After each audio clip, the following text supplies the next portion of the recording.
moderadora de esta mesa nos acompaña la diputada Nancy Marlene Núñez Reséndiz.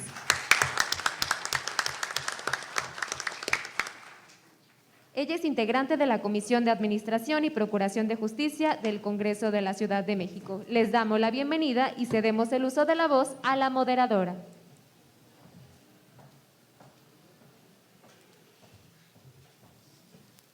Bueno. Muy buen día a todos y a todas que continúan en este foro Justicia Electrónica en la Ciudad de México.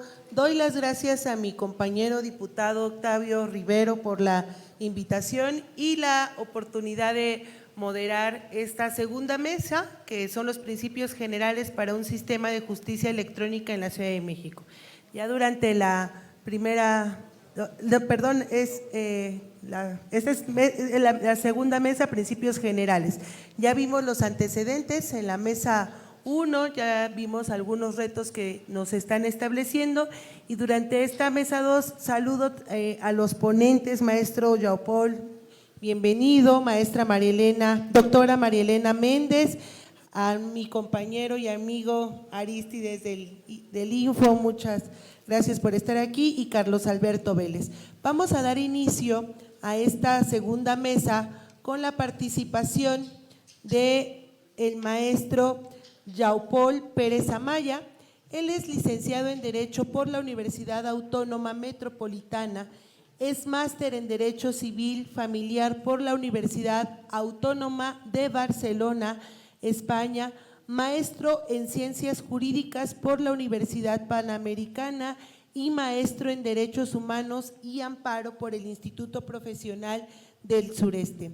En su trayectoria laboral dentro del Tribunal Superior de Justicia de la Ciudad de México, destacó como secretario proyectista, juez de primera instancia, juez de proceso oral y magistrado por Ministerio de Ley. En el ámbito docente ha colaborado en instituciones de educación superior como la Universidad Grupo ISEL, el Centro Universitario Grupo Sol, la Universidad Autónoma del Estado de México y en los poderes judiciales de Baja California, Colima, Zacatecas, Chiapas, Jalisco, Durango, Veracruz y Coahuila. Damos la bienvenida y iniciamos esta mesa 2 con la participación del maestro Yaupol Pérez Amaya. Adelante. Muchas gracias, diputada Dulce, le agradezco la presentación, agradezco al diputado Octavio Rivero la invitación y el querer compartir con nosotros este tema tan interesante, también la invitación de nuestro señor presidente, el doctor Rafael Guerra Álvarez, por tomarnos en consideración y llevar una plática muy concreta con ustedes. 10 minutos nos están dando, trataré en lo máximo de ser respetuoso de los tiempos y no pasarme de este tiempo. El tema de los principios en justicia electrónica es bastante complejo, como cualquier tema de principios en general, ¿no? Todo lo que son principios, bueno, es un tema bastante complejo. Pero vamos a empezar con algunas diapositivas. El entorno me pareció muy interesante, que ya nos lo dio la magistrada Ruth, ya nos habló de la Constitución Política de los Estados Unidos Mexicanos, la Constitución de la Ciudad de México, ya también la ONU en algún criterio que adoptó estableció que todo el uso del sistema de internet, del sistema de comunicación digital, electrónico, debe ser utilizado para el desarrollo y aprovechamiento de cualquier derecho humano. Y aquí estamos hablando de un derecho humano como es el acceso efectivo a la justicia o en su género la tutela judicial efectiva, ¿no? Entonces tenemos que utilizar los medios electrónicos, el internet, en los medios de comunicación procesales. Vamos a ver entonces algunos principios, trataré de ser muy concreto. Yo sé que van a complementar y mejorar muchísimo mi exposición, mis compañeros que están aquí en el podio conmigo. Les agradezco mucho, amigos, maestra María Elena, Carlos Alberto y el maestro Aristides, les agradezco mucho. Yo sé que van a desarrollar en mayor medida. Primero, el principio de inmediación procesal no debe de perderse en el sistema virtual.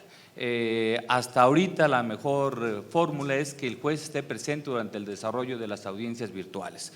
No delegar esa facultad, no dejar de estar presente, es muy importante a través de los juicios orales vimos la importancia de la inmediación del juez, que el juez esté presente durante el desarrollo de las audiencias. Pero esa presencia no necesariamente tiene que ser presencial durante las audiencias, valga la redundancia. Puede ser una presencia virtual, pero que no deje el juez de estar presente, de comunicarse con las personas, de hablar con el actor, con el demandado, con las partes materiales, con una comunicación de derecho cotidiano. Es muy importante esta transformación. De nada va a servir el sistema oral, el sistema digital, el justicia electrónica, si seguimos con esa comunicación de leyendas sacramentales, de cita de artículos por artículos y toda esta situación. Pues no nos va a servir. Vamos a transformar lo que es un expediente físico, un expediente electrónico, pues sí, y la gente, la persona que vende hamburguesas en la esquina, pues dice, ¿tienes acceso? Sí, y pues, le leo y no le entiendo, pues sí, de nada sirve. Presento una demanda y me dicen que vaya, que la ratifique y tengo que estar formado 3, 4, 5, 6 horas. Pues no nos funciona. Esta herramienta de justicia electrónica tiene que ser para mejorar, no para mantener, solamente cambiar el modelo de comunicación.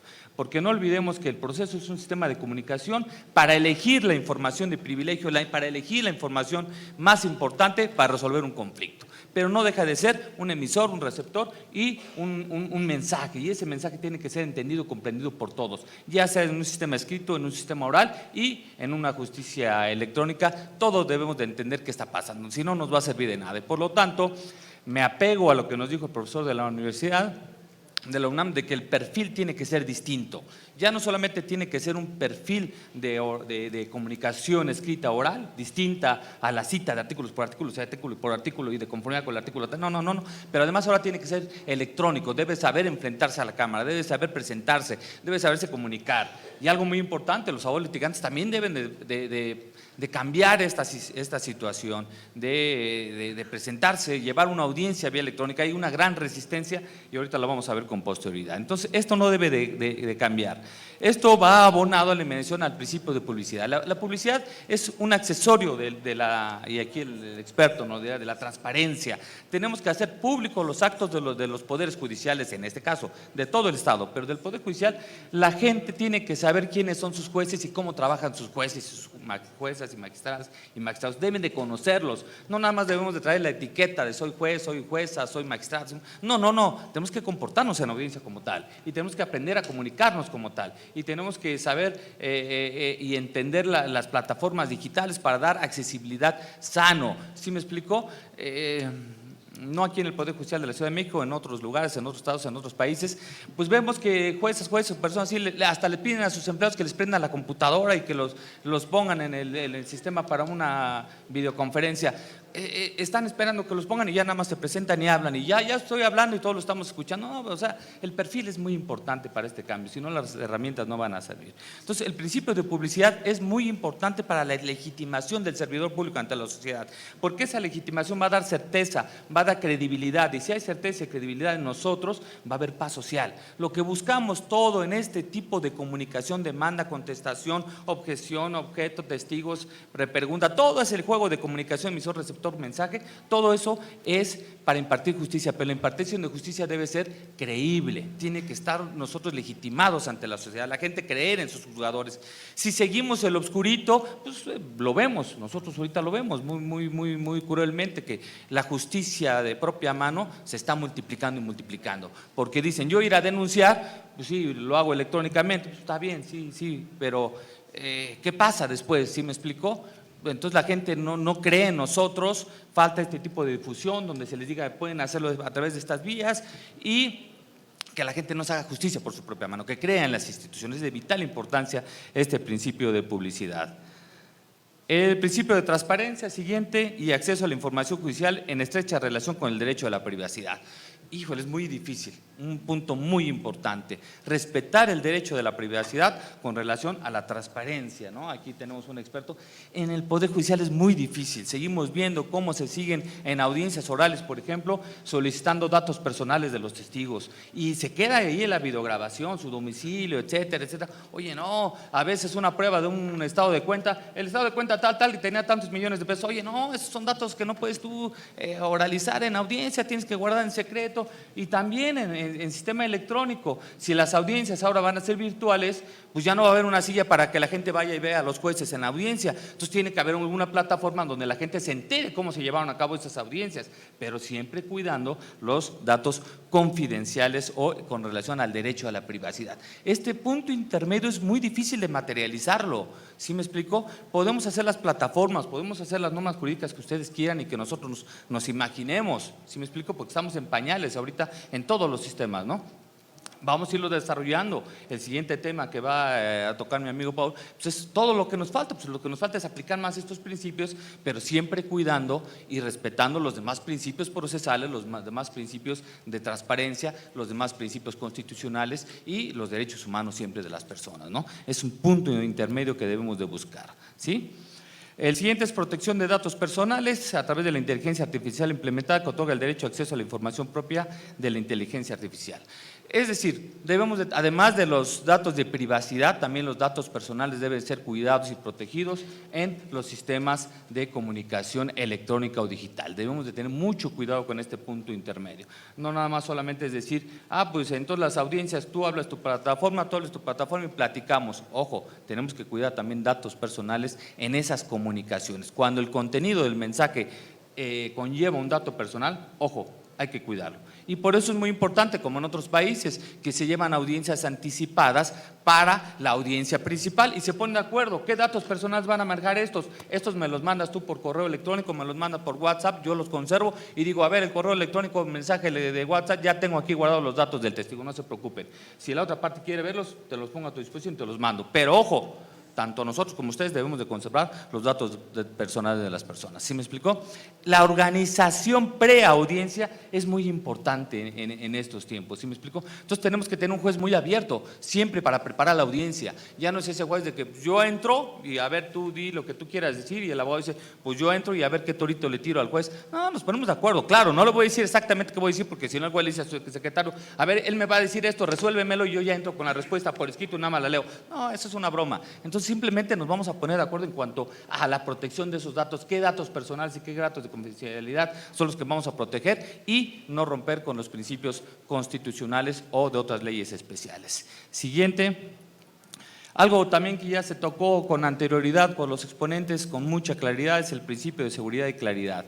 Se debe de proporcionar una información real y de calidad a las partes del juicio electrónico o digital. Esta seguridad son los expertos los que tienen que apoyar a los tribunales, a los poderes judiciales, de brindar protección a los expedientes digitales, de brindar las audiencias a distancia. Tenemos que tener bien encapsulado todos esta información. En el Poder Judicial, ya lo dijo mi compañero el magistrado Eliseo, hemos trabajado muy fuerte para la protección de estos sistemas de gestión electrónico.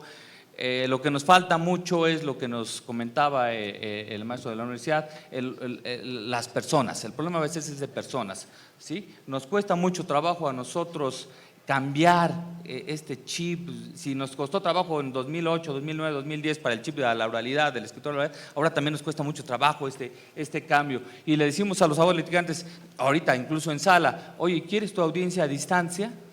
Tú en tu despacho, tú en tu despacho, yo aquí en la sala. No, los dos no lo quieren. Prefiero ir, agarrar, pagar el estacionamiento, bajar, subir, formarme, todo lo que conlleva en lugar de prender la computadora, meter la clave de acceso y platicar. Preferimos todavía esa situación. ¿Sí me explico?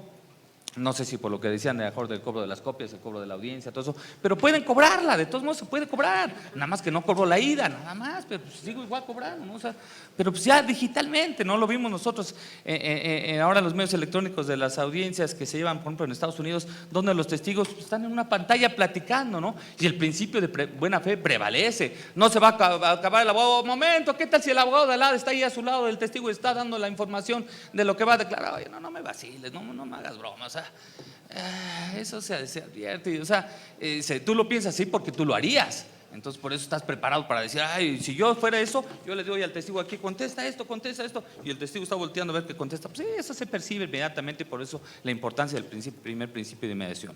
Entonces la seguridad, me parece que sí se cumple con ese principio de seguridad, sí, pero debe haber mayor seguridad en cuanto a qué sí y qué no. Hasta ahorita, si nos piden una audiencia de un asunto, pues la respuesta es que no se puede encapsular la imagen y no se pueden borrar datos personales si están hablados en la audiencia. El sistema no nos ha protegido a ese nivel. Entonces tenemos que tener mucho cuidado y si se la damos a uno de los abogados le decimos, pero cuidado, tú también eres protector de datos personales. Y no importa, al rato ya lo vemos en YouTube, toda la audiencia con todos y cada uno de los datos personales y con todos los datos de confidencialidad que no deben de ser así, ¿no? Pero vamos trabajando, son de los retos que les vamos a encargar a los siguientes ponentes. El siguiente principio muy importante es el de equivalencia funcional. ¿Para qué me sirve un escrito? Un documento, pues para comunicar lo que está ahí. Bueno, y no lo puedo comunicar a través de un mensaje de WhatsApp, un mensaje o una videollamada y eso. Pues sí, la función es la misma, cumple con la misma función de comunicarnos, de tener una comunicación con el juez, con mi contraparte. Claro, de acuerdo con los principios de inmediación que ya vimos, con el principio de contradicción, pues si yo me quiero comunicar al juez, pues también que la otra parte esté presente, ¿no? Ahora con este nuevo sistema de contradicción, de igualdad, cuando viene una persona, un abogado a querer hablar con nosotros, ya sea como juez, jueza, magistrado, le decimos, sí, lo escucho, le doy cita y hago público que va a venir por su contraparte, quiere venir. No, yo quiero hablar solo con usted. No, quiere platicar, pues vamos a platicar, pero los dos. Tenemos ese derecho de platicar todos, ¿no? Esa plática es la misma función que un escrito. Cumple con las mismas funciones, por eso se llama equivalencia funcional. Pues no me lo mandes por escrito, no mandes a tu pasante que agarre el metro, que se suba, que pague el boleto, que se baje, que se forme, que suba, que lo presente, que le sellen, que se lleve su minuta. El juzgado hace una lista de todo lo que se promovió, se lo pasa al del archivo, el del archivo hace una lista de todo lo que va a pasar al acuerdo y busca todos los expedientes, le pasan al secretario de acuerdos 58 expedientes a cada secretaría, el secretario de acuerdos verifica que todo lo que estén pasando por acuerdo esté ahí en el expediente, después hace un proyecto de acuerdo, se lo pasa al juez, el juez lo tira a la basura, le dice que así no es y otra vez otro papel se vuelve a imprimir ya con el proyecto hecho. Todo eso nos podríamos ahorrar si te lo mando digitalmente, el juez lo ve y te lo acuerda ahí mismo. Podríamos promover y acordar 15, 20 minutos, media hora o de un día para otro, ¿sí? Me explico, promuevo hoy, mañana me acuerda el juez. No, me espero los 3 días, sale publicado, voy a boletín judicial, voy al juzgado, lo veo, ya salió, si llego a las 9, pues todavía no está la firma, espérate tantito y me formo y ya después me lo dan y ya puedo verlo. Ya lo vi, le saco una fotografía, o sea, lo vuelvo digital y ya me voy con él. Pues entonces mejor lo acuerdo digital, te lo manda a tu celular y te aparece y tú estás sentado en tu despacho, ¿no? Pero sin embargo le decimos, ¿quieres que todo sea vía electrónico? Dame tu correo, dame tu celular. No, porque entonces las notificaciones personales donde yo me escondo y cierro el zaguán, ya me las vas a hacer vía electrónica. ¿Sí me explico? El problema es de las personas, de nosotros, ¿no? Entonces el principio de equivalencia funcional es muy importante porque acuérdense, lo que se busca es la comunicación. Y si ahora ya no me comunico por escrito en la sociedad, ¿por qué nos aferramos a comunicarnos procesalmente a través de la escritura? Pues es por el apego tan enorme al papel, a la tinta, a la pluma. Es un apego muy fuerte, ¿sí? Resumí algunos otros principios y también quiero ser muy claro, me avisa de favor cuando se vayan a vencer mis 10 minutitos para no rebasarlo. 2, 3 minutos creo, ¿no? Sí, veo que a la 1:40 más o menos. Fácil acceso, algo que también aquí decían, tiene que ser muy fácil no para el abogado, no para el juez, tiene que ser fácil para los justiciables, si no de nada sirve. ¿Sí me explicó? Tenemos que tratar de que sea muy sencillo el acceso a los sistemas digitales. Si me dicen, presenta una demanda, pero tiene que tener firma electrónica y una vez que la presentas tienes que ir a ratificarla y te doy 3 días para ratificarla, si menos más. Y en otros lugares, aquí en la Ciudad de México tenemos el éxito y comprobado que sí es a los 3 días. Pero si después en otros lugares me dicen 3 meses y aparte te tengo 4 horas ahí, oye, no, pues mejor te la presento por escrito y seguimos en lo mismo. ¿Sí me explico? Entonces tiene que ser de fácil acceso, si no, no va a servir absolutamente nada. Esto nos da el siguiente punto, mayor participación ciudadana. También ya lo comentaron, los ciudadanos tienen que ser partícipes en este evento. Un poder judicial, una institución no cambia por sí sola. Tiene que haber la participación de la ciudadanía. Estamos en procesos democráticos orales, procesos democráticos escritos, procesos democráticos electrónicos. Sí, pero la participación de la ciudadanía es de vital importancia. Siguiente. La neutralidad tecnológica. Tenemos que buscar cada vez que la tecnología sea neutral en cuanto al acceso, que todo mundo pueda acceder, que no sea selectivo para determinadas personas. A ver, a ti despacho tal, el Colegio Mexicano de Abogados, vamos a hacer, a ti te privilegio, tú sí y los demás no. Oye, pues no, o a ti te voy a dar una plataforma especial. No, pues no se puede, son amigos, pero pues no. No, sí, todos vamos a tener el mismo, va a haber neutralidad en el sistema. Y entre más los poderes judiciales se pongan de acuerdo para que tengan las mismas ventanas abiertas a las personas, va a ser mejor. No que si en el Estado de México accedo y en la Ciudad de México accedo y en otro lugar ya no, y aquí, y entonces vienen los cambios de sistemas. Entre más uniformidad haya, vamos a estar mejor. Siguiente, autonomía de la voluntad. Esto es muy importante, la autonomía de la voluntad. Es punto primordial. La voluntad es un requisito de existencia de un acto jurídico, se dice, ¿sí? Entonces estamos contaminados, muy contaminados, así de leyes, del Código Civil, todo eso, y entonces pedimos la firma digital. Sí, está bien la firma digital, sí, está bien. Y luego van y la ratifica la persona. Pero los que tienen la firma digital son los abogados, no los justiciables.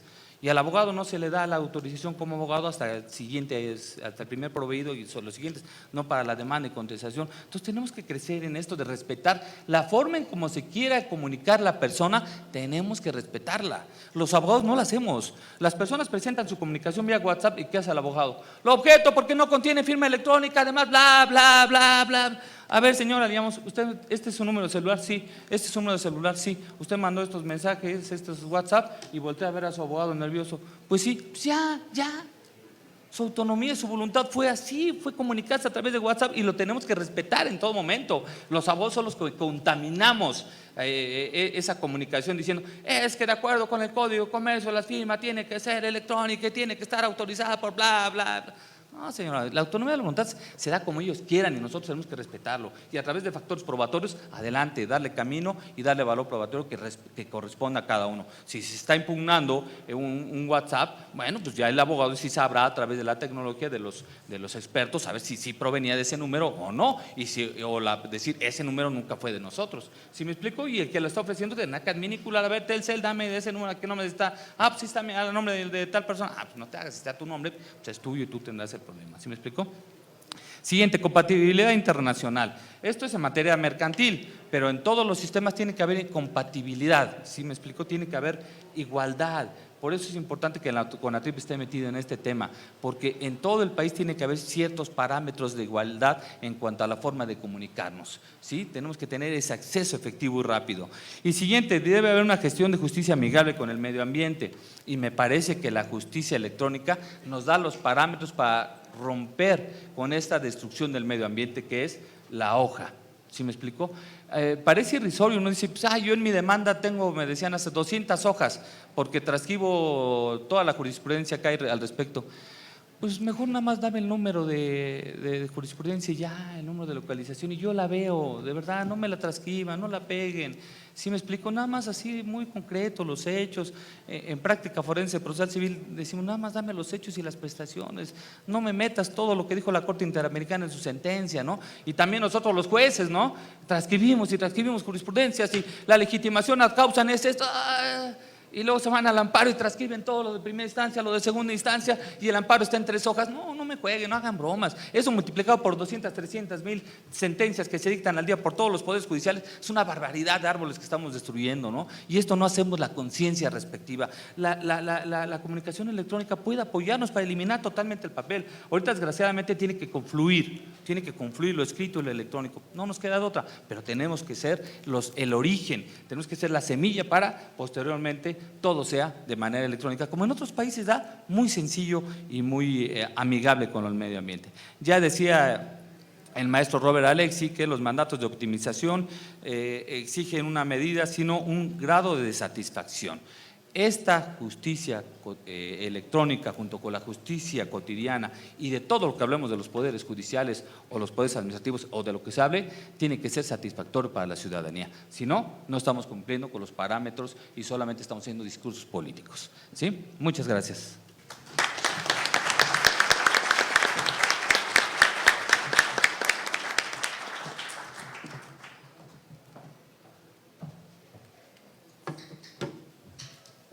Excelente, muy bien lo que nos establecía el maestro João Paul. Y sí lo había pensado, este tema del medio ambiente, hace ratito que decían que parece que le cobran, ¿no?, al cliente por el kilo, ¿no?, de hojas que se establece en un juicio, y nosotros pensamos, bueno, en términos también del derecho a un medio ambiente sano, y además después las dificultades administrativas que esto puede traer de almacenar, ¿no?, expedientes sobre expedientes, y que luego justo las instancias y los órganos no hay capacidades luego instaladas hasta de espacio, ¿no? Y esto tiene que ver luego el número de años en los que puedes desechar, ¿no?, esos papeles, implica otro. Entonces, ojalá y los retos esto de ir sensibilizando de la importancia de decir, no tenemos que eliminar, conservando la seguridad, pero eliminar una serie de filtros pues muy burocráticos, y que permitan que al final lo que tiene que estar en el centro de la mesa es el derecho de acceso a la justicia de las personas, y que eso es lo que tiene que prevalecer, y eso obviamente combinado con el derecho de acceso a las nuevas tecnologías. Entonces, muy importante lo que nos establecían en esta mesa, porque nos implica también retos en ese sentido, irlos visibilizando para también ir cambiando poco a poco y las personas puedan tener un pleno acceso a la justicia. Vamos a pasar a la segunda intervención, que es de la doctora María Elena Méndez Sánchez. La doctora María Elena es originaria de la Ciudad de México, egresada de la Facultad de Derecho de la Universidad Nacional Autónoma de México, en donde realizó sus estudios de licenciatura, especialidad y maestría en Derecho. También cuenta con un doctorado en Derecho por parte del Instituto de Desarrollo Jurídico. Trabajó en la Secretaría de Finanzas de la Ciudad de México desde 1997 hasta el 2018, ocupando distintos cargos dentro de la Procuraduría Fiscal y de la Tesorería de la ahora Ciudad de México, desde abogado dictaminador hasta subprocuradora de lo contencioso y subprocuradora de legislación y consulta. Durante el 2018 a 2020 colaboró en el Gobierno Federal, en Petróleos Mexicanos y en el Centro Nacional de Control de Gas Natural, Cenegas. Actualmente se desempeña como secretaria general de Acuerdo. 2. En la academia ha impartido desde 2001 las siguientes cátedras: Federalismo y Sistema Nacional de Coordinación Fiscal, la empresa y las contribuciones, Derecho Contable, Teoría General Impositiva, Impuestos Indirectos, Derecho Constitucional y Finanzas Públicas y Conceptos Fiscales Fundamentales, tanto en la Facultad de Derecho y Contaduría y Administración de la UNAM, en el Centro Universitario México, en el Centro Universitario de Estudios Jurídicos y en el Instituto de Desarrollo Jurídico. Cedemos el uso de la palabra. Bienvenida, doctora. Muchas gracias, diputada Nancy Marlene Núñez Recendis, integrante de la Comisión de Administración y Justicia, por la presentación. Y bueno, también quiero saludar a todos los miembros del Presidium, con quienes es un honor compartir este espacio, y aprovecho para agradecer al diputado José Octavio Rivero Villaseñor por la organización de este foro, que considero es muy importante y bueno, un tema de actualidad. Asimismo, quiero agradecer por la recepción, por la anfitrionía del magistrado Rafael Guerra Álvarez, presidente del Tribunal Superior de Justicia, y también agradecer al presidente del Tribunal de Justicia Administrativa de la Ciudad de México, doctor Jesús Anlén Alemán, por permitirme participar o estar con ustedes en este espacio. La verdad es que al analizar el tema de los principios, bueno, es tan amplio el tema, pero pareciera también tan tan árido, que bueno, la verdad es hay muchos temas que decir y que pueden tocar al tema, pues no nada más de la justicia tradicional, sino ahora meterlo al tema de la justicia en línea. En este tenor, vale la pena comentar que en la misma Constitución pues, se establecen los principios tradicionales que le aplican a la función judicial y que propiamente son pues legalidad, honradez, accesibilidad, transparencia, máxima publicidad y rendición de cuentas, los cuales también les son aplicables al desempeño que realiza en la impartición de justicia al Tribunal de Justicia Administrativa. Sin embargo, ahora el reto en estas mesas es, bueno, cómo los trasladas al tema de la justicia electrónica. En realidad, el tema de la justicia electrónica, pues estos principios van a aplicar a cualquier impartición de justicia independientemente del medio. Pero bueno, vamos a avanzar y más adelante, pues tal vez podremos trasladar la importancia de estos principios al ámbito de la justicia en línea. Para entrar en el tema, creo que es importante, adicional a todos los antecedentes que existen a nivel mundial, pero también a nivel nacional, es importante mencionar que el 22 de julio del 2021 se publicó en la Gaceta Oficial de la Ciudad de México el decreto por el que se reforma la Constitución y que ya había mencionado la magistrada Ruth, y es aquí donde en el apartado tanto de derechos humanos como en el de la función judicial, donde se incorpora la obligación para los impartidores de justicia para implementar los mecanismos que permitan el acceso a la justicia de una forma más ágil y oportuna, pero con la utilización de las tecnologías de la información y comunicación. De esta manera, y también como se han mencionado por los ponentes anteriores, pues se estableció que para todas las instancias era una obligación, además del juicio tradicional o de la tramitación escrita, pues todos los órganos jurisdiccionales contaran con un sistema de justicia electrónica. Esto, acorde al principio de equivalencia funcional, que ya lo explicó el maestro, bueno, el magistrado Yaupol, pero también que garantice la interoperabilidad y la interconexión. Estos principios se platicaron en la mesa anterior y tiene que ver con la interconexión o la relación que existe entre los diferentes sistemas para que exista comunicación y esto sea funcional. Esto siempre respetando las formalidades esenciales de cada proceso. Aquí consideramos, o considero en lo personal, que con la justicia electrónica se debe conducir, o existe la obligación de conducir a un mayor grado de eficiencia, eficacia y transparencia. Esto es, que se beneficie realmente a todos los participantes o a todos los que están involucrados en el proceso de la impartición o la administración de justicia. Esto es, donde no solo haya un ahorro en papel, sino también haya inmediatez de las comunicaciones, como también ya se comentó, intercambio de la información, disponibilidad y control de dicha información, además de lo que mayor favorece es el acceso a las 24 horas del día y los 365 días del año. Consideramos que es de los elementos más importantes o de las facilidades, de los beneficios que pudiera representar más el incorporar la justicia electrónica.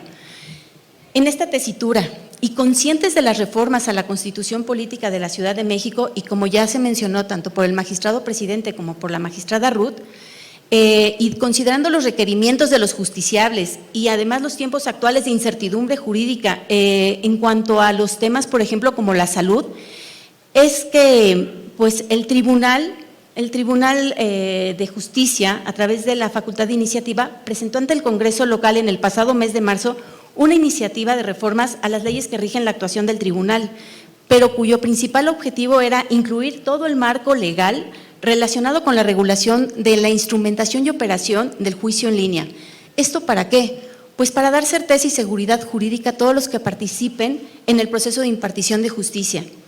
Aquí podríamos considerar, oye, basta con las reformas a la Constitución, basta con todo lo que se ha hecho, basta la tecnología, no solo es el tema de establecer una regulación. Creo que al margen de todos los principios que se han mencionado, no podemos dejar a un lado el tema de seguridad jurídica, y no para entorpecer lo que es la impartición de la justicia electrónica, sino para darle certeza a todos los que participen y que sepan cuáles son las actuaciones que se van a tener. No entorpecer, sino más bien dar seguridad jurídica y certeza y mantener lo que es el principio de legalidad como eje rector en la impartición de justicia. Las tecnologías de la información realmente no es solo aplicar un instrumento facilitador, implica un cambio completo de los paradigmas en la impartición de justicia. Es decir, tenemos que potencializar todos estos principios que actualmente ya aplicamos y adicionar lo que es la certeza, la eficacia y mejorar lo que es la transparencia y la accesibilidad. Consideramos que son principios que no basta con tener los que dice el artículo 35 de nuestra Constitución Política de la Ciudad de México y que ya mencioné al inicio. ¿Esto por qué? Porque el principal propósito realmente, o no tenemos que perder de vista, que la principal función en la impartición de una justicia administrativa es lograr que con las TICs se logre que ésta sea pronta y expedita y cumplir con ello también con lo que ordena nuestra propia Constitución Nacional, bueno, Constitución de los Estados Unidos Mexicanos, en su artículo 17. En este caso también quiero comentar que con el uso de la tecnología lo que debe pretender es dar un servicio eficaz, rápido, transparente, eficiente, que los tiempos sean cortos y que la justicia sea oportuna. De lo contrario, de nada serviría. No solo se trata de reducir o disminuir el uso de papel o reducir los tiempos de la impartición, sino, como ya lo dije, brindar seguridad jurídica a todos los participantes en el proceso de la impartición de justicia. Esto es, que se rija todo conforme a la normatividad que para tal efecto se emita. Como comentaba, realmente un sistema electrónico de impartición de justicia implica un cambio o un tema de nueva cultura en el servicio público, que como ya estuvimos comentando, o bueno, ya estuvieron comentando todos los demás ponentes, es acercar esa justicia a los gobernantes y gobernados, solucionar conflictos, en este caso en el Tribunal de Justicia, pues se trata de solucionar los conflictos que surjan entre las autoridades y los gobernados. Creemos que los principios generales en un sistema de justicia electrónica deben de permear en todas las actuaciones, a todos los participantes. Y el reto, repito, es acercar la justicia sin ser selectiva, como ya también se comentó, y no ser selectiva para que no solo le llegue a quienes cuenten con los recursos materiales o económicos para poder acceder a la misma. Recordemos que en México ya se tienen antecedentes de justicia administrativa en línea, y que desde nuestra perspectiva ha sido exitosa, por lo que ahora para la Ciudad de México ya es obligatoria su aplicación, o sea, ya no es una cuestión opcional o que si la vamos a aplicar. Entonces, realmente tenemos que tomar esa justicia y ya aplicarla. Esto considerando los principios que citó el magistrado Yaupol, más los que dice la Constitución en su artículo 35. Valdría la pena a lo mejor revisar esos principios para incorporar los nuevos acorde al actualizado, ¿no?, a los temas electrónicos. Fíjense que cuando estaba yo revisando el tema, me llamó la atención un estudio que en su momento hizo el profesor Adolfo Rián de Juárez, quien desde el año 2009, en su artículo intitulado La estructura de la reforma a la administración de justicia, desde 2009, recordemos que el otro juicio pues también era, el administrativo en línea fue desde 2011, dijo: la transformación que ofrece la introducción de tecnologías no puede concebirse solo como sustitución de actividades manuales frente a las computadoras, ni hacer más cómoda, ni hacerlo más cómodo. Realmente tienes que hacer una cuestión más eficiente y eficaz. Y dice que una impartición de justicia eficaz se da cuando cumple con los objetivos que le plantea a la Administración de Justicia nuestra Constitución Política de los Estados Unidos Mexicanos. Esto es, cuando se proporciona legalidad y seguridad jurídica a los gobernados, impartiendo justicia con base en criterios ciertos y procedimientos legalmente establecidos. Consideramos importante, y si se han fijado la exposición, la he totalmente llevado al tema del principio de legalidad y certeza jurídica. ¿Por qué? Porque como tribunal administrativo no nada más creemos que lo que está en la Constitución se requiere para actuar. Sí, y es el paso número 1 y más avanzado. Tenemos todos los elementos. ¿Qué nos falta a nosotros como tribunal de legalidad? Bueno, las diferentes reformas para dar la seguridad jurídica en nuestra actuación como tribunal de legalidad en la impartición de justicia administrativa en línea. Entonces, de ahí que la legalidad implica que todo juzgador en su actuar lo haga dentro de las atribuciones que les confieran las normas en lo particular y el marco jurídico en lo general, y hacer cumplir lo que las leyes nos refieren. Aquí creo que vale la pena citar otro autor que también refiere en temas de principio de legalidad, pero específicamente en el tema del Poder Judicial. Fíjense, dice: consideraremos apegada la actuación del Poder Judicial al principio de legalidad cuando quien debe realizar el acto lo realice como deba hacerlo y exista conformidad del resultado de su actuación con la ley y del ordenamiento supremo. Y aquí el magistrado Yaupol también, como lo comentó, no nada más es lo que diga o indica la ley, sino también que la misma sociedad se sienta satisfecha con esa impartición de justicia, que lo hagamos conforme a la ley, pero que también sea coherente y bueno, que realmente se imparta la justicia correspondiente. De ahí, bueno, quisiera yo comentar ya para ir cerrando, hay un principio que también me llamó mucho la atención, adicional al de legalidad, que es el de accesibilidad. De entrada, cuando tú revisas el principio de accesibilidad, pues nos podríamos quedar con lo que dice la Ley Orgánica del Poder de Justicia, donde pues dice que es permitir y facilitar que las personas con alguna discapacidad puedan usar los servicios públicos que ofrece el Poder Judicial de manera progresiva. Pero fíjense que cuando estaba revisando el tema, pues hay una definición del principio de accesibilidad que me pareció muy relevante y que considero que es aplicable para el tema de una justicia electrónica.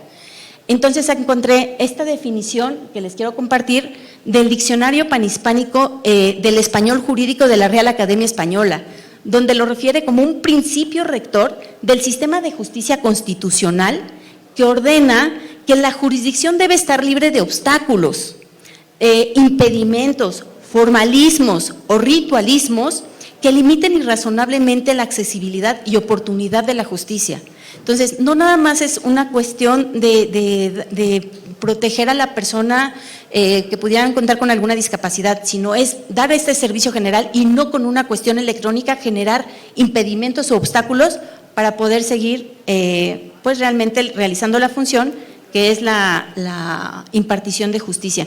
Por eso consideré que vale la pena reflexionar sobre este principio y en el uso de las tecnologías de la información en lo que es un sistema electrónico, para que a través de con el tema de incorporar las tecnologías no vayamos a generar obstáculos o pedir mayores requisitos o formulismos que realmente dificulten el acceso para usar o para utilizar los servicios que se vayan a prestar en la modalidad electrónica en cualquier tribunal. Entonces, considero que es una responsabilidad y obligación tanto del legislador como del órgano impartidor de justicia establecer reglas claras, sencillas y accesibles para todas las partes que intervengan en el proceso jurisdiccional que corresponda. También, y ya para casi terminar de cerrar, en respecto a los 10 minutos que se tenían, revisando la exposición de motivos de cuando se incorporó, se reformó la Constitución Política que se publicó en 2021, cuando se decía en la exposición de motivos, dice, las TICs progresivamente se están transformando en una herramienta estratégica y dice que adecuadamente utilizada permite alcanzar múltiples objetivos de manera eficaz y eficiente ante la creciente necesidad de la ciudadanía por contar con una justicia de manera eficaz y oportuna y con un acercamiento libre de formalismos innecesarios. Creo que esta parte justifica muy bien la incorporación de lo que es el sistema de impartición de justicia en línea y bueno, dice, las TICs facilitan el acceso a los ciudadanos a los servicios de administración de justicia y acorta distancias, elimina barreras geográficas, económicas y permite la comunicación vía electrónica. Realmente el que haya llegado la tecnología a la justicia era algo que ya se venía tratando desde hace más de una década. ¿Cuál es el tema? Que ahorita ya no hay forma de quitarse o hacerse a un lado, simplemente hay que asumirlo, es una nueva forma de funcionar y de acercar la justicia y hacerla, nuestro objetivo debe ser eficiente, útil y evolucionar. O sea, no nada más es desde el juez, magistrado, sino todos los usuarios del servicio, porque muchas veces desde afuera dices, oye, voy a interponer un juicio en línea, no, porque voy a ocupar mi firma electrónica y entonces me la van a ver y tal vez me la puedan copiar. Y entonces no, vamos a hacerlo por escrito. La verdad es que ya lo sabemos que la firma electrónica y la firma autógrafa pues tienen el mismo valor para efectos de la presentación de las formalidades.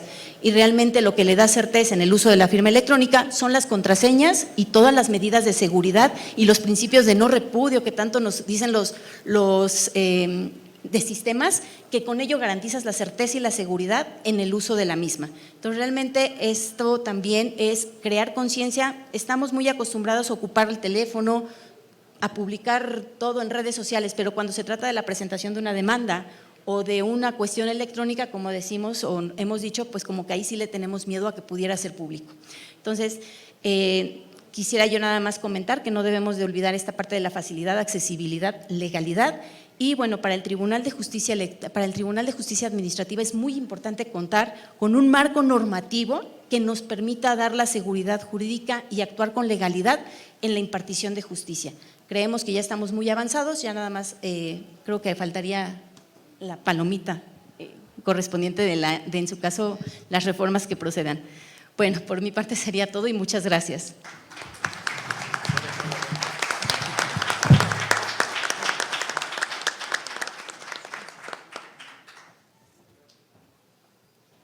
Muchas gracias, doctora. Excelente lo que nos decía.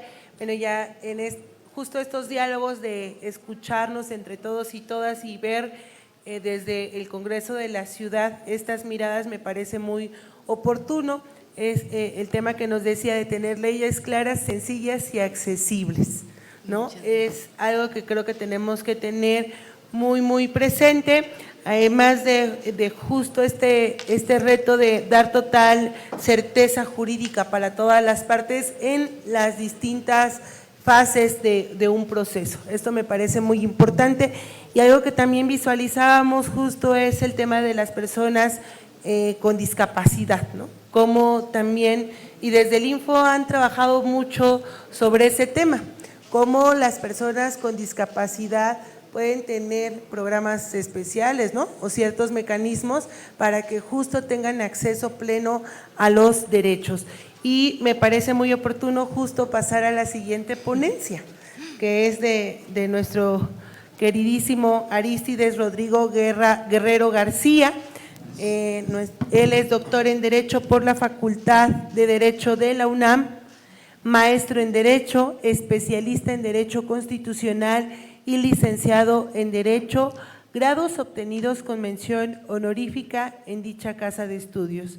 Cuenta con un máster en Derecho Parlamentario y Estudios Legislativos por la Universidad Complutense de Madrid y un curso avanzado sobre protección de derechos personales impartido por la misma universidad y la Agencia Española de Protección de Datos, así como un curso de metodología de la comparación jurídica por la Universidad de Bolonia, Italia.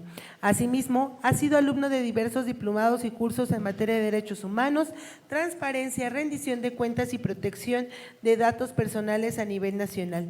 En el ámbito docente se ha destacado como profesor de la Facultad de Derecho de la UNAM, donde imparte cátedras con temas sobre Poder Judicial, estructura política del Estado mexicano, Derecho Constitucional, Derecho Electoral y Derechos Humanos. Y también es docente en la Maestría Anticorrupción del Tribunal de Justicia Administrativa de la Ciudad de México. Fue acreedor a la Medalla al Mérito Docente 2019, profesor José Santos Valdés, otorgada por el Congreso de la Ciudad de México. El 18 de diciembre de 2018 fue designado por el Pleno del Congreso de la Ciudad para desempeñar el cargo de comisionado ciudadano del Instituto de Transparencia, Acceso a la Información Pública, Protección de Datos Personales y Rendición de Cuentas de la Ciudad de México. Y posteriormente, en diciembre del 2021, fue electo como comisionado presidente de este instituto. Bienvenido y adelante.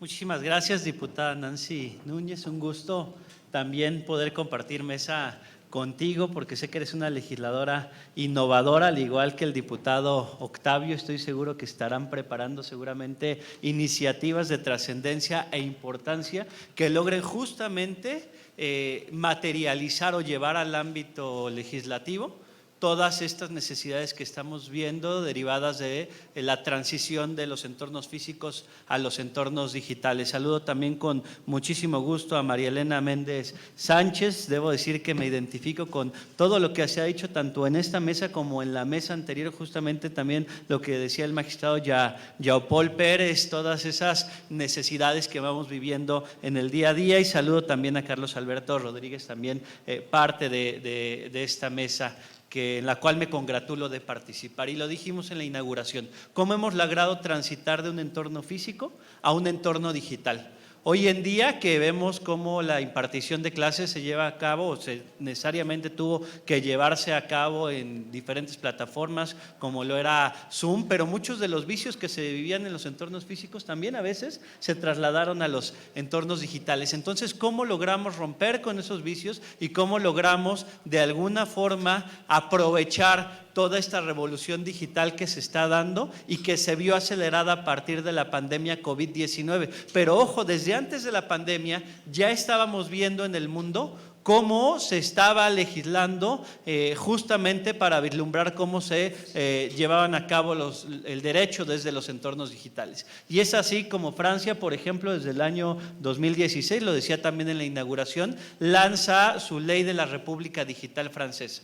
Una legislación innovadora en su momento y que justamente empezó parecía que se anticipó a lo que venía en el año 2020 con esta pandemia que nos orilló. España en el año 2018, la ley 3/2018, título 10º de esta ley, esta es en materia de protección de datos personales, incorpora un título 10º, el cual se denomina la protección de los datos personales en los entornos digitales, una legislación avanzada para ese momento y que incluso señalaba derechos tan interesantes como el derecho al testamento digital, la protección de datos personales de niñas, niños y adolescentes en los entornos digitales, pero también, por ejemplo, el derecho a la desconexión digital, que ya se incorporó también a la Ley Federal del Trabajo en México. Entonces vamos viendo, o si nosotros llevamos a cabo ejercicios de derecho comparado, vamos a observar cómo el mundo ya se estaba preparando para ese tránsito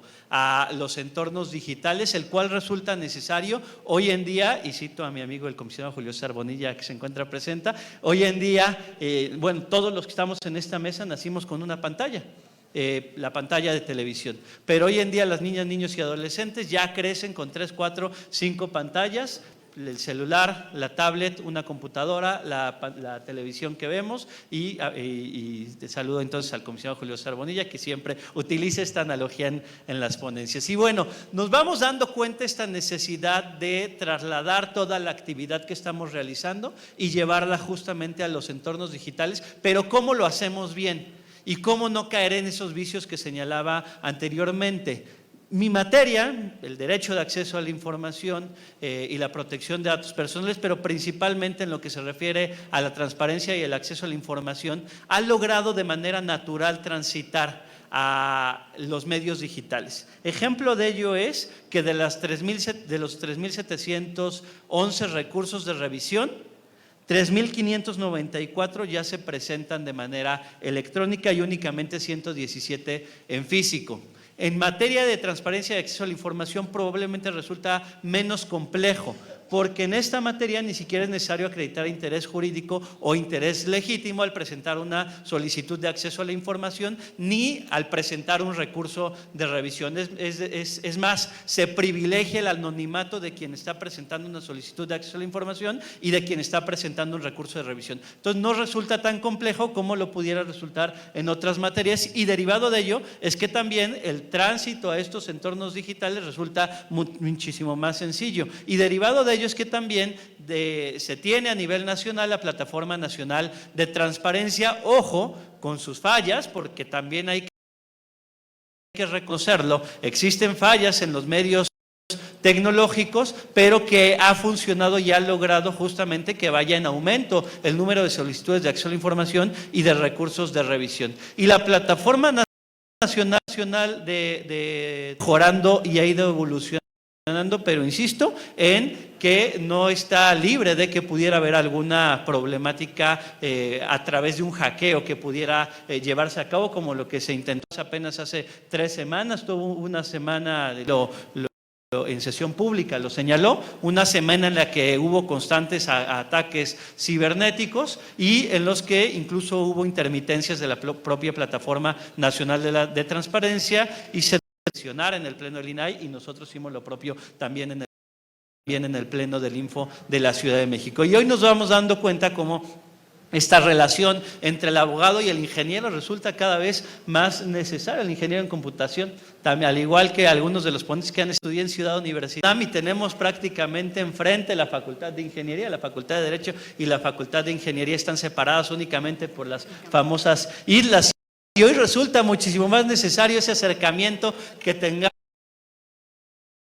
entre los abogados y los ingenieros, porque muchas veces el mismo lenguaje y resulta necesario como traducir lo que queremos decir los abogados a los ingenieros o los ingenieros en computación hacia nosotros los abogados para justamente este tránsito a la justicia digital. Y Ahora bien, se han hablado de diversos principios. Ya se habló del principio de certeza, de legalidad, de independencia, de imparcialidad, de objetividad, y Jean-Paul hizo referencia al publicidad y al principio de transparencia. Debemos un conjunto de reformas que impactaron de manera importante al Poder Judicial. Y me refiero a la reforma del 1 de noviembre del año 2018, a la Ley de Transparencia de la Ciudad de México, y a la del 13 de agosto del año 2020, a la Ley de Transparencia. Y en donde, por decisión de tanto el legislador local como del legislador federal, se determinó que todas y absolutamente todas las sentencias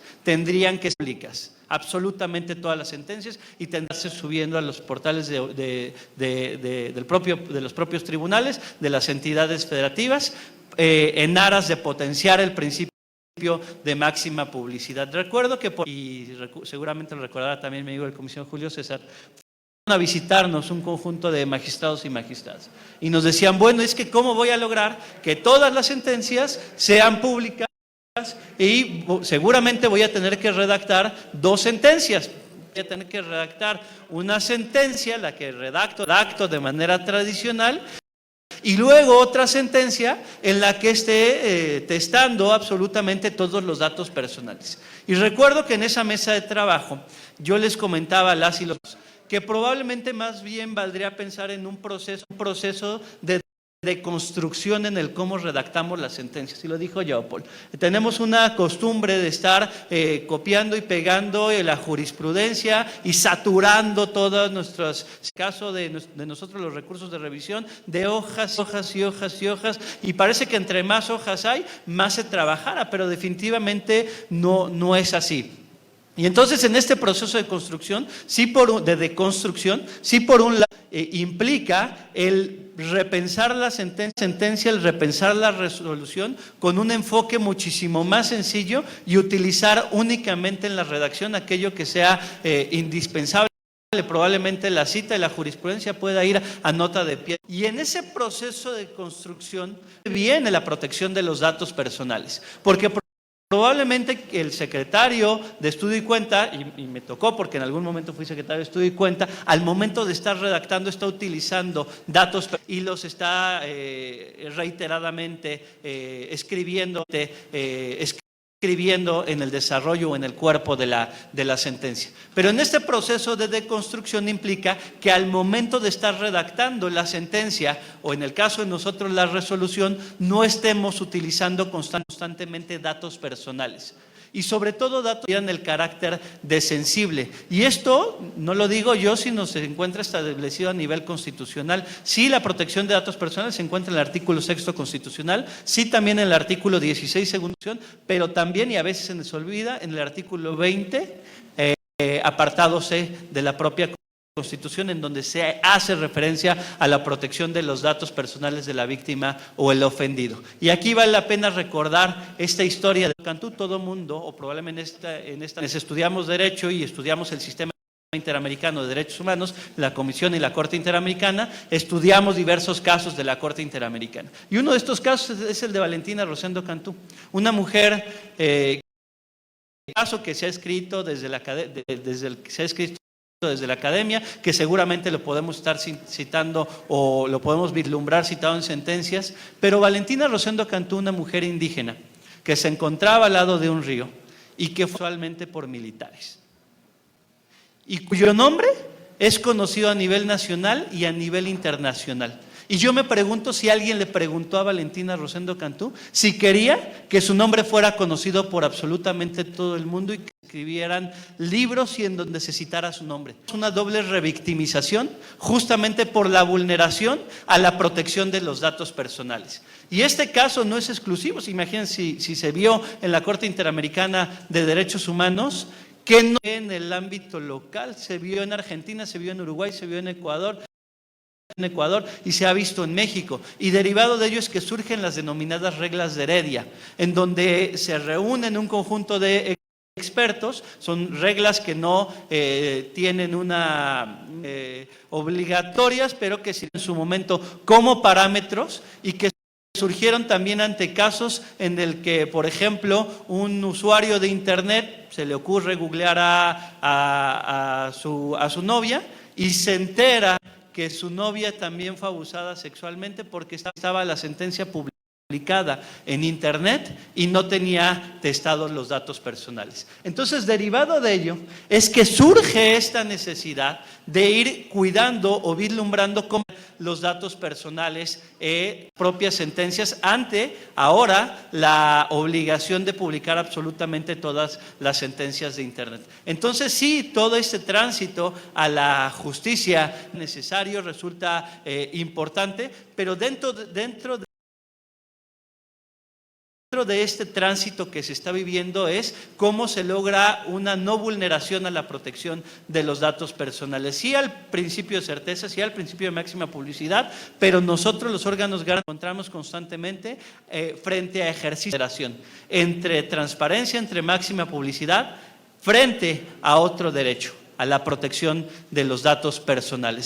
Entonces, valdrá la pena mucho cuidar siempre, y esta es una invitación a que cuidemos las resoluciones en nuestros recursos de revisión y los poderes judiciales, el cuidado a la protección de datos personales en las propias sentencias. Y ahora bien, este tránsito a los entornos digitales, ¿cómo le hago en las audiencias, no? En las audiencias, Yaupol, muchas veces se dan datos personales y no solamente se dice el nombre, sino el estado de cuenta y hasta cuánto dinero pueden tener en una cuenta bancaria. Y entonces se está vislumbrando esta vulneración a la intimidad y a la protección de los datos personales. Entonces, es ahí donde viene la invitación, no únicamente a los impartidores de justicia, sino también al abogado, a la abogada que está participando o siendo parte, cuidado justamente de la protección de los datos personales, principalmente aquellos datos personales con el carácter de sensible,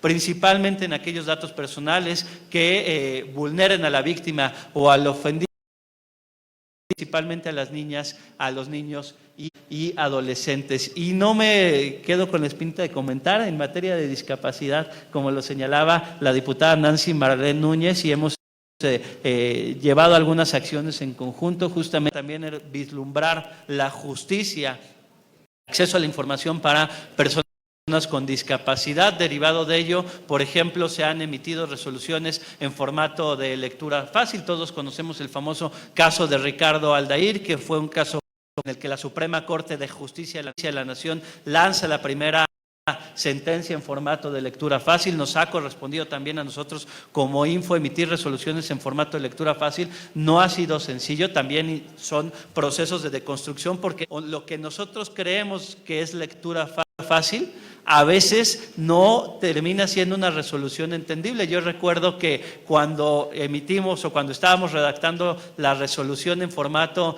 de lectura, cuando una persona que presentó una solicitud de acceso a la información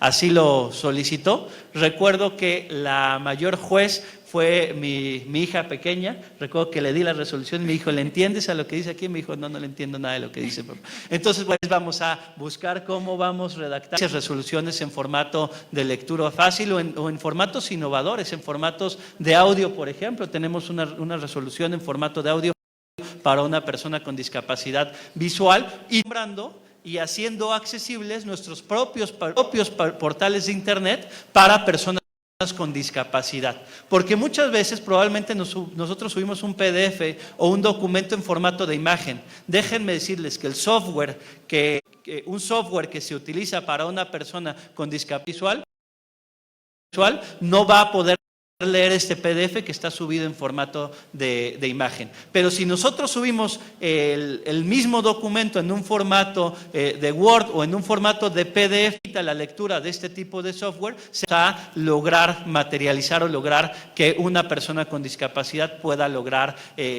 a través de los diferentes software y la innovación tecnológica leer este tipo de documentos que se van emitiendo. Son muchos los retos a los que nos enfrentamos, pues este trabajo conjunto que realicemos va a ser sustancial, porque tanto de la mesa anterior como de esta mesa yo me llevo muchos aprendizajes y será necesario probablemente mesas de trabajo en conjunto para que no estemos redescubriendo el hilo negro constantemente, sino que la experiencia que tiene el Tribunal de Justicia Administrativa, el Tribunal Superior de Justicia, nos sirva a nosotros, Info Ciudad de México, y viceversa, es decir, experiencias compartidas que puedan de alguna forma agilizar y dar insumos a este par de legisladores innovadores como lo es la diputada Nancy Marlén y el diputado Octavio Rivera. Muchísimas gracias a todas y todos.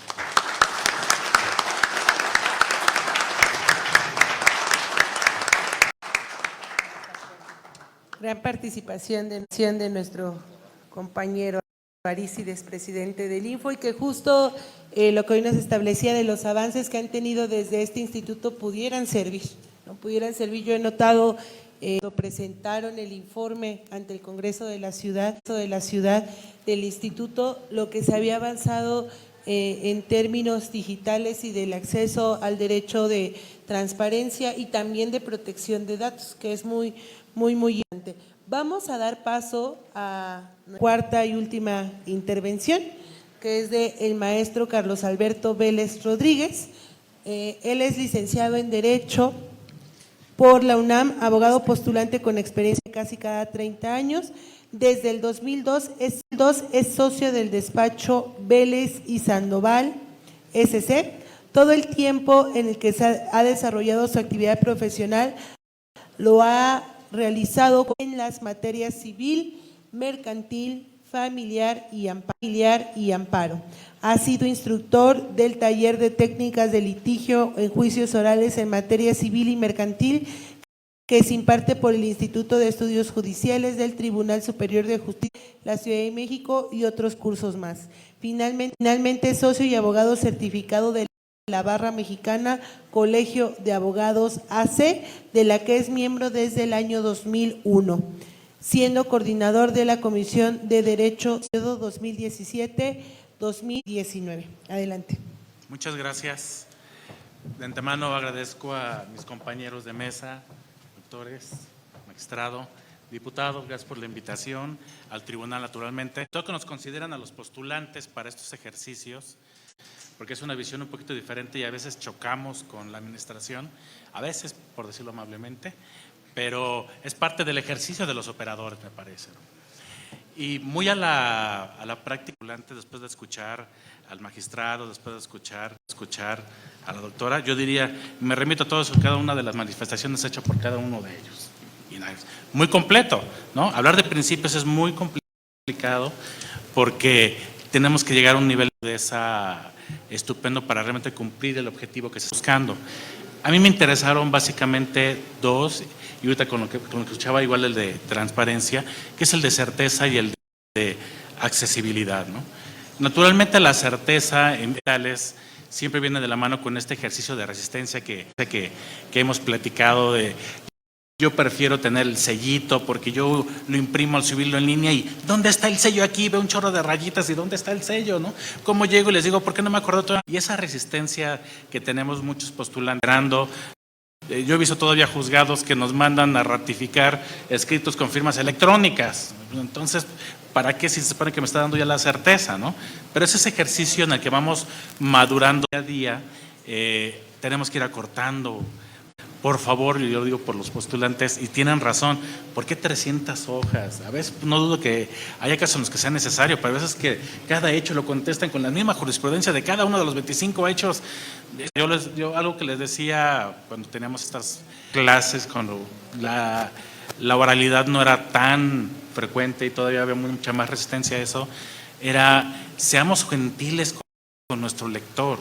O sea, nuestro secretario de acuerdos, que paréntesis, y hablando de lo que quiero, recuerdo que alguna vez en una de las sesiones alguien se quejaba, es que los secretarios de acuerdos no me ponen atención y me dictan un acuerdo, ya lo que sabemos, y un abogado decía, yo quiero ver quién de nosotros pone su escritorio en el pasillo de su oficina y se pone a redactar un amparo y que te interrumpa cada 2 o 3 minutos alguien.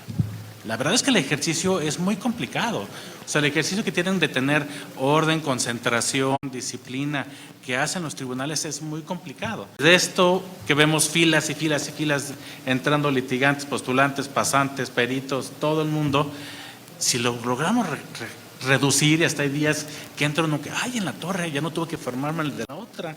Llegué casi a la entradita, hasta se siente como bonito, ¿no? no vayas, presenta tu escrito en línea, sí es cierto, ¿no? Pero ¿por qué esa resistencia si en realidad no estamos identificando la certeza que nos da la mayor capacidad? Y en efecto, si yo voy a redactar un escrito y tengo que sentarlo yo porque es tardecito y ya todo el mundo ya se fue, ¿para qué tengo que agarrar y arriesgarme a que se me ponche la llanta y entonces obscuras y dónde me estaciono? No, señores, muchísima más disposición. El avance, efectivamente, lo decía muy bien la doctora, es un cambio de paradigma, no es un cambio de papel a lo electrónico. No es que no tengamos que imprimir o sí tengamos que imprimir. No, el tema es que tiene que cambiar el chip. El chip tiene que cambiar. Entonces el ejercicio de certeza tiene que trasladarse no solo del jugador, porque creo que la carga siempre está hacia la exigencia de la autoridad jurisdiccional, a quienes son los que reciben las peticiones, pero los que estamos a la mitad, que somos los postulantes, los operadores, favorecemos y desfavorecemos esto bien fácil. Yo lo he dicho con mucha honestidad, los abogados, especialmente los mexicanos, no conozco de tantos lugares, somos tremendamente creativos, que somos tan hábiles de destruir instituciones rapidito. Le encontramos un pero, le encontramos una excusa, le encontramos una dificultad, le encontramos una duda, porque creemos que eso hace bien para nuestros asuntos. Yo la verdad es que desde el punto de vista como postulante, si eres postulante, si piensas como que te encanta, porque es los que somos postulantes en litigio y qué me va a contestar y que el juez que me va a decir de esto que me parece que tiene toda la solidez, eso está muy bonito. Pero ese no es el punto es que tenemos una persona con una necesidad, con un asunto por medio, con su libertad, con muchas otras cosas, y ese es el verdadero objetivo en el que tenemos que pensar. ¿Realmente funciona lo que estoy haciendo como postulante para que eso suceda? No siempre, regularmente no. Les quiero confesar, unos 15 años yo creo, yo en un despacho compartiendo con otro amigo, en un despacho mucho más grande, y su papá, una persona con un mente empresarial que tenía asuntos, que él no era abogado, él era contador, pidió a la gente de informática de diseñar una página dentro de su oficina para que los clientes pudieran ingresar con una contraseña, un usuario y demás, y se tuviera que alimentar diariamente lo que pasaba con su asunto y ellos solitos lo pudieran consultar sin que tuvieran que preguntarle a los abogados. Y debo reconocer que a mí me escandalizó un poquito porque decía, y si de repente le pongo una apelación y salió en contra y a lo mejor él va a pensar que ese asunto ya está perdido. Y la verdad es que me entró un poquito de miedo. El cliente tendría que tener miedo para a lo mejor suavizarle porque ese asunto va en estas características. Y yo reconozco que eso es un error. O sea, el cliente tendría que tener esa accesibilidad porque muchas veces lo vemos el ejercicio electrónico como para que nos facilite la vida, como para que sea más sencillo, y en realidad no es nada más para que sea más sencillo, es para que nos dé más certeza. O sea, yo quisiera, y este es un ejercicio que les comparto teniendo clientes de empresas y corporativos que son muy exigentes, que te piden siempre un informe, que te piden un estatus, y de repente, ¿cómo le dices? Oye, es que fíjate que estamos en pruebas y de repente ya no estamos en pruebas, otra vez regresamos a los emplazamientos. A ver, es que la gráfica que vimos acá, y ahora porque estamos acá, no lo estoy entendiendo, ¿no? Y a lo mejor yo se lo puedo explicar, pero hay clientes que tienen esa exigencia y tienen un jurídico probablemente que nos revisa, y es una exigencia relevante, pero hay clientes, y ese es el mayor volumen de los que tenemos en los tribunales, que no. Y entonces, ¿cómo ese cliente sabe que su asunto está avanzando? Si yo le dije, oye, es que fíjate que en estos días a lo mejor van a notificar y después hay que mandarse un exhorto y van a pedir un informe a la comisión y ¿cómo sabe el cliente? Si no se lo digo, sabe. Y el cliente tendría que ser capaz de poder tener acceso no a un expediente digital únicamente, aunque me parece un gran avance, sino a la comprensión del estatus de su asunto, ¿no? Apenas mis papás fueron al seguro a atenderse porque tienen algunos malestares, y a mi mamá le resultó que tenía COVID, ¿no? Y entonces fue uno para allá y el otro se fue para allá, uno trae teléfono, otro teléfono, y entonces, es que no ha llegado su esposa, ¿dónde está? Y a ver, déjeme ver. Le teclé, le dice, es que le identificaron COVID, entonces se fue a otra área. Pero lo hizo en ese momento, fácilmente lo hicieron. Eso les facilitó la vida tremenda, pero esa fue exactamente una virtud electrónica que permitió que la persona, el paciente en ese momento, tuviera una solución de su necesidad de forma clara. Ah, perfecto, entonces ya sé que voy allá, ok, tiene que ir allá, pero espere, le va a decir a fulanito que le espere porque no puede entrar, y ya que salga, cuídese y ¿no? Pero este es el ejercicio, me parece, al que realmente tendríamos que aspirar, hablando de temas electrónicos, ¿no? Y ese ejercicio no es nada más, yo diría, pedir no empobrece, ¿no?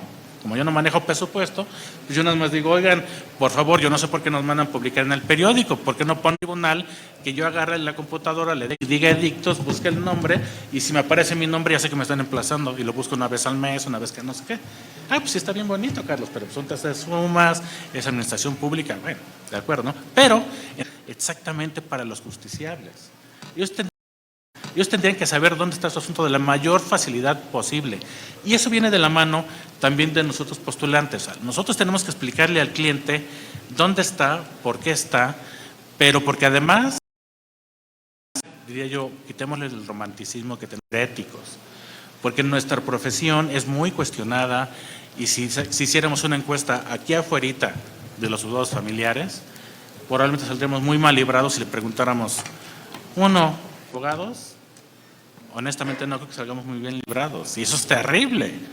Cuando antes éramos de las profesiones más respetadas, maestro, doctor, sacerdote, y hoy el abogado es de, nada más porque no tengo de otra, ¿no? Y además te tienes que enfrentar con el abogado, te dice que vas a ganar y que porque si no, no le vas a mandar el asunto, porque le tienes que hablar porque le tienes que hablar bonito, y si no, no. O el que te dice, yo te cobro muy barato, nada más te encargo cuando necesites para gastos, y salen los 5,000 pesos para las copias, ¿no?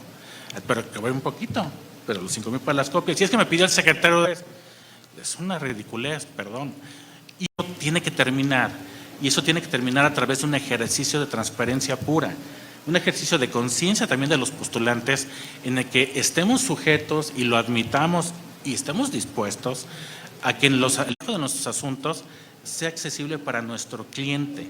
Nuestro cliente que ya sea una empresa con un corporativo muy mono, o sea, una persona a la que la están lanzando porque no pagaba su renta de 500 pesos y nunca supo del asunto, ¿no? O sea, tiene que ser accesible para todos. ¿Y cómo le hacemos que electrónicamente lo sea? Porque además es todo un tema y ya lo explicaron, ¿no? No todos tenemos acceso a un teléfono, o no todos le entendemos al teléfono, ¿no? Yo mismo le pido a mis pasantes, oye, suban el escrito, pero hay que exhibir un anexo que viene de forma electrónica, no hay problema. Yo no sé cómo pegarlo, porque no admite más de 3 anexos, entonces tengo que pedirle al pasante que me ayude cómo pego el PDF. Yo que pues más o menos agarro el telefonito y la computadora y eso, pero si le pido a mi mamá que lo haga, pues se mete a Netflix, ¿no? Pero le batalla, pero ¿cómo lo hago para que sea accesible? Entonces yo creo que el ejercicio tiene que venir claramente desde el tribunal, pensando en no facilitar el trabajo de los operadores, acercarle el resultado del ejercicio de los asuntos hacia los justiciables. Que ellos sepan que pueden entrar, que así como tenemos módulos en los que nos dicen, el juzgado está, súbase aquí arribita, tenemos una defensoría, tengamos también quien le diga, a ver, ¿de cuál los asuntos? ¿Tiene alguna información? Sí. ¿Cuál es su nombre? Perfecto, está en tal juzgado. Déjeme pedir autorización para acceder a los expedientes, lo estoy identificando. Ah, y la persona del tribunal probablemente le está explicando dónde está. Ah, sentencia. A mí no me han dicho que tengo sentencia. Tuve el lanzamiento hace 3 semanas, un poquito antes de la salida de juzgados, una suspensión negada, y el cliente, me dijo mi abogado que tengo un amparo, no tiene suspensión. Le marca el abogado, ver en línea. Ay, el cliente no lo sabía. El cliente no sabía que sí lo podían lanzar, ¿no?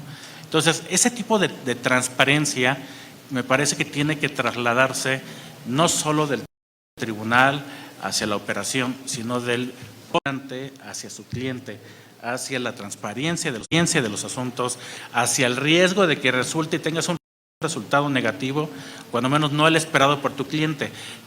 Para cerrar, para no alargarme demasiado, recuerdo muy bien en una de las primeras pláticas con las clases de juicios orales, nos prestaban, porque además no tenemos tanto este tema de la transparencia, los videos y otras cosas, y usábamos algunos videitos como de bloopers, ¿no? Entonces tenemos una audiencia, había explicado la sentencia el juez, estaban las dos partes presentes, y la clienta, que estaba con su abogado, perdió el asunto, había sido absuelta, era la actora, y levanta la mano, naturalmente el juez le da el uso de la voz, y le dice, oiga, es que lo que usted acaba de explicar, yo se lo dije a mi abogado y él me dijo que no. Y entonces, exactamente eso, porque si el abogado lo hubiera anticipado a su cliente, oiga, el asunto tiene estas características, yo encuentro que es viable plantearlo y también encuentro que puede ser que no salga el resultado que usted espera por X, Y y Z. Probablemente tenga una sentencia que por Y y Z le diga el juez que no. Seguro el cliente no estará con que estaba advertido de eso, que el asunto fue atendido. Esa transparencia me parece que es fundamental y tiene que trasladarse al abogado desde que recibes al cliente, siendo honesto y no tratar de captar el asunto porque, perdón, hace mucho tiempo ya no lo he visto, pero salíamos aquí en los pasillitos, de aquí a la derecha, y teníamos postulantes ofreciendo divorcios necesarios, divorcios encausados por 1,500 pesos. ¿No? Y entonces, pero era una necesidad de yo automático. O sea, es como si fuera un trámite. O sea, si tú metes esta solicitud, la computadora te arroja tu acta. No, el juicio no es así, los procedimientos no son así, la impartición de justicia no es así. Y si los postulantes no comunicamos esto a los justiciables como debe de ser, siempre vamos a tener estos problemas y vamos a encontrar personas que buscan complicarlo, que no quieren darse por notificados, porque no sé por qué, ya notifícate ya, que te corra tu plazo y se acabó el asunto, ya. En estos ejercicios, cuando hemos tenido pláticas sobre el Código Nacional, uno de los temas ha sido exactamente el de notificaciones personales. ¿Por qué buscas a alguien tantas veces? ¿Debería de estar una sola vez? Usted ya sabe y su responsabilidad es darle seguimiento a su asunto. Y lo busco para este y público 3 veces y por otros 4 veces. Y ahora me dijo que no, él tiene que ser en su domicilio. Y eso retrasa absolutamente todo.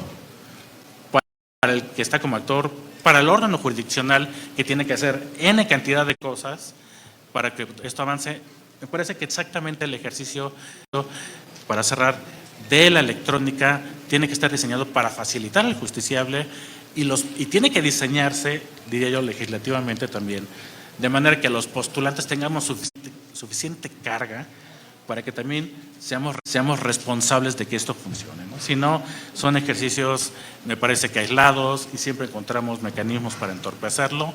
No, ya agarrémoslo de raíz, seamos responsables como postulantes, que pudieran presumirme en la calle como abogado y que no digan de repente, persínate que vaya pasando, ¿no?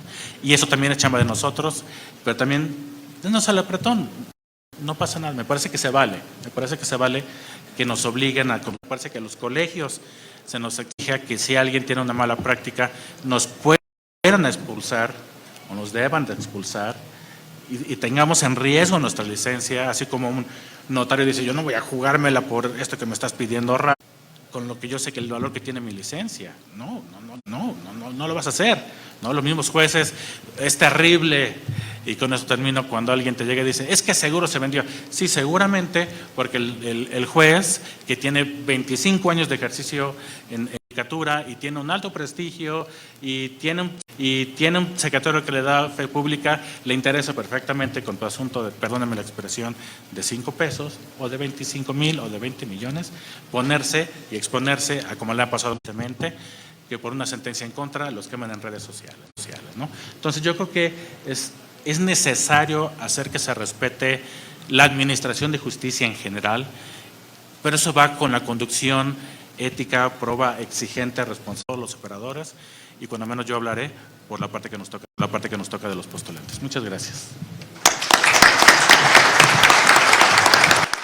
Que hoy estemos aquí diversas instancias, diversos órganos, el tribunal escuchándonos, intercambiando puntos de vista sobre los retos, y que esto justo es lo que tenemos que ver, que cae en la trinchera del Congreso de la Ciudad para poder desde ahí facilitar en lo que nos toque y en las trincheras, y que seguramente que estaremos acompañando las iniciativas que presente el diputado Octavio, los esfuerzos que se hagan desde esta comisión, y pues que con esta mesa, con lo que nos mencionaban nuestros distintos y distintas ponentes sobre los principios generales, tenemos que tenerlos muy claros: la transparencia, la máxima publicidad, la certeza jurídica, la accesibilidad, la protección de datos personales, que es muy importante, todo este enfoque de derechos humanos que tiene transversal y que justo nos lleve a no revictimar, ¿no?, a un acceso pleno a la justicia. Y que hoy incluso con la última intervención nos decía, también el tema de transparencia nos tiene la corrupción, que es una de las cosas que también es uno de los grandes retos, y que estamos sin duda comprometidas, y estas necesidades ya veíamos, recapitulando, las necesidades de capacitación de las instancias, sino también litigan, ¿no?, incluso de la ciudadanía, una mayor difusión, y que tengan claridad que al acceder a la justicia digital no es que no se les vaya a hacer, sino que simplemente nos lleva ya a otra era, y que ahora con la pandemia pues tenemos ya que transitar hacia ello. Entonces agradecemos mucho las todas, y para mí ha sido un gusto moderar esta mesa. Gracias.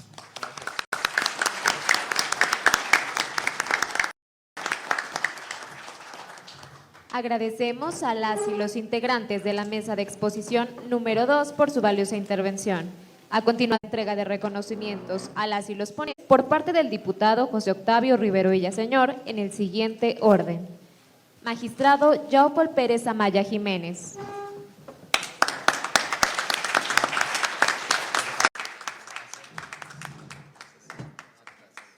Doctora María Elena Méndez Sánchez.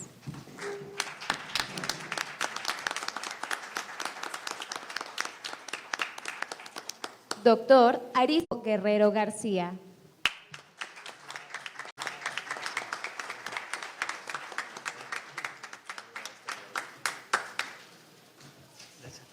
Licenciado Carlos Alberto Vélez Rodríguez.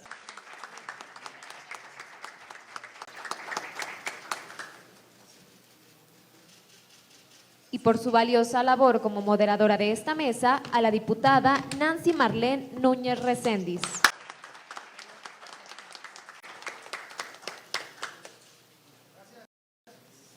Si los integrantes de la mesa así lo permiten, se realizará la fotografía conmemorativa.